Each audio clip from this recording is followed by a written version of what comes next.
Hi, and welcome to Draw My Life, Livia Drusilla. Cue awesome music. Yay! Rainbows. In the beginning was our family tree. My dad was on the one side, Livius, and my mom on the other, Alphidia, and they did the deed, and out came me. Hi, born in 58 BC.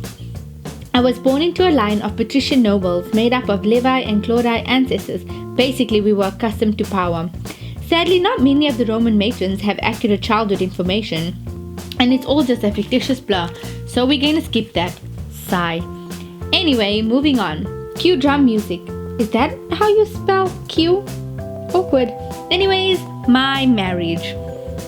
There was an aristocratic man of noble lineage, and me, Livia, by the way, that's my veil. His name was Nero, and he gave me two lovely children. Their names are Tiberius and Nero. But Nero and I soon got divorced. Let's go back a bit. Do you guys remember Julius Caesar? Well, how could we forget that guy? After Brutus stabbed him to death, Rome was under strenuous political conditions and civil war. Nero, the brave man that he was, went to fight with the assassins. So, Nero went to the infamous Battle of Philippi with many other soldiers. After the battle, he joined Mark Antony's army and witnessed the fall of Perugian in 40. After that, we packed up our life and left for Greece.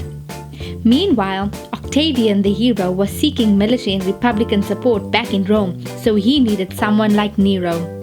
That's when we packed up our lives again and returned to Rome. That's Rome, by the way, not a cupcake.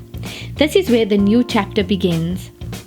My marriage to Octavian on January the 17th, 38 BC, while I was pregnant with Nero, happened.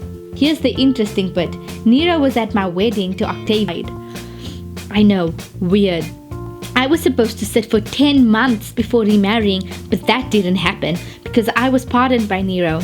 Is this like Edith or what? Anyways, a pardon can only occur if the two men agree to it. So that's how our happy home started. I was pregnant with Nero and he divorced his first wife. So I was his second only wife. So there we are, myself, Tiberius and Octavian, whom I never had any kids with. But he stuck around, that guy. I know that it seems like we were all in love and stuff, but make no mistake, this marriage was still very much political. Apparently the public thought I was an ideal wife to Octavian. They said I was loving, dutiful, and old-fashioned. Here is the goal of marriage. Ladies, listen up.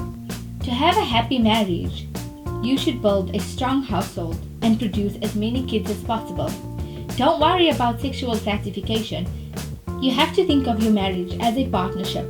Then sail into your destiny. I'm a strong believer of exercising private power and not public. I think this mindset is really important as a Roman matron, and this is amazing in the long term because in 35 BC I received the right to manage my own affairs. Not those kind of affairs, ladies, but the affairs to my finance, equating me to a protection that my husband had earned financially. This was very rare for a woman at the time, as you can imagine. And I didn't even have to be Athena to do it. Oh, I also received a really cool statue resurrected in my name. I think all of this made me a little bit power hungry, so I projected that onto my Tiberius, teaching him about success. FYI, it paid off because much later on in life, as you will know, he becomes Emperor of Rome. That's what a mother does when she only seeks the best for her child, right? Maybe.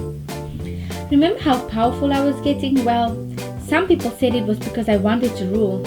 So they wrote all these horrible things about me, saying that I poisoned my husband's pigs, causing him to die. The happy side said that I was at Octavian's deathbed, and he told me this. But I can't be sure. My memory is a bit of a blur. I'm really old, you know. All I know is I inherited a lot of money. Would a bad wife get all of this from a husband she tries to kill? I became head priestess of a cult after that. Such an honor, and also a seat among the Vestals in 27 in the theatre. How amazing. But all good stories must come to an end, and in AD 29, at the age of 86, my life ended.